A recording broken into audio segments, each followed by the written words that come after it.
Welcome to Word of Grace and Truth. Today's topic is Naaman's humility. Naaman's humility. Many lepers who were in Israel in the time of Elisha were not cleansed because they lacked the virtue of humility, which Naaman exhibited when he took heed to the counsel of his housemaid and going to Elisha's house and River Jordan, where he dipped himself 7 times. You know, heaven recognized what Naaman did during the time of Elisha.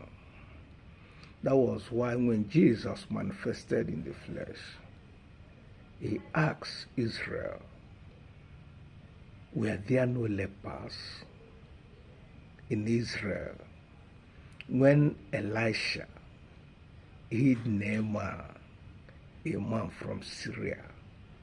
What a question. There were lepers. Why were they not hid? That was what Jesus wanted them to find out. Why the lepers were not hid. But a man that came from Syria, a leper, was hid by a prophet in Israel. And the Israeli lepers were not hid. What a question. And let's look deep into that question. The humility of Naaman. Naaman is the captain of Syria. He was the one in charge of the army.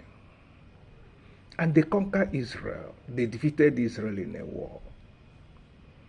And they took captives. And one of them became a servant to the wife of Naaman. And when the issue of leprosy came in that family, you know, in a big family like that, honorable man like that, the maid summoned courage and told the madam of the house, if the master,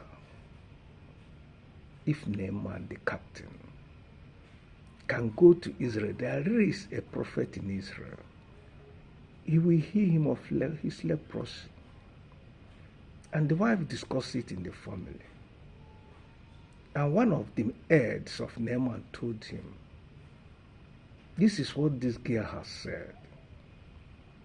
Naaman took heed, humbled himself, took heed to the counsel of that maid, and went to the king to take an order that he could go to Israel for his cleansing. The king made it officially, wrote a letter to the king of Israel, not the prophet. And when the king of Israel received the letter, he was afraid. Because he knew that Syria at that time, they were a powerful nation. They are a powerful nation. They were powerful. And he was afraid. He tore his clothes and said that this man is looking for a trouble. And Elisha had it, been a prophet, send a message to him, tell that Syrian man to come. He will know that there is a prophet in Israel, and he will be cleansed of his leprosy. And Elisha and the Naaman, with his horses and his entourage, went to Elisha's house. Elisha did not even open his gate for Naaman to come into his court. He sent a messenger to go and tell him at the gate he should go to River Jordan and dip himself 7 times, that he would be clean. Naaman, knowing his position, felt humiliated. He didn't even come to talk to me.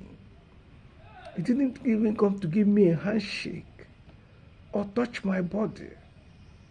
He just sent someone. He didn't even allow me to enter his house. And Naaman reasoned, We have rivers in Syria that are better than the Jordan River. If it's dipping myself in river, those two rivers can be okay for me to do that.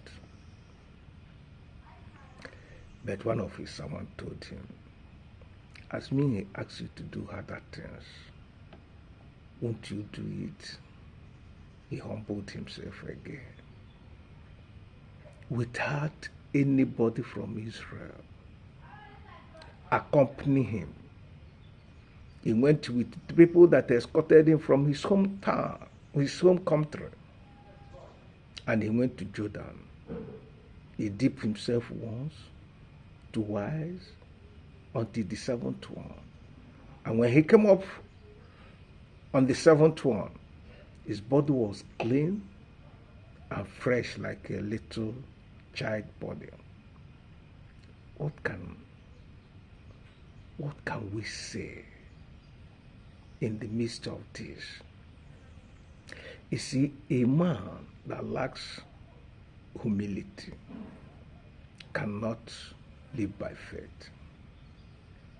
Naaman was able to exercise his faith because of his humility. So every man that must live by faith must have a humble heart, because that is what will enable you to humble yourself and do as God has said. And that humility made Naaman to receive his peculiar cleansing. Bible recorded that his body was as fresh as like a little child. What a cleansing. What a restoration. Know this also, that the humble enjoys more grace. Remain blessed with God, and know also that Jesus Christ is coming.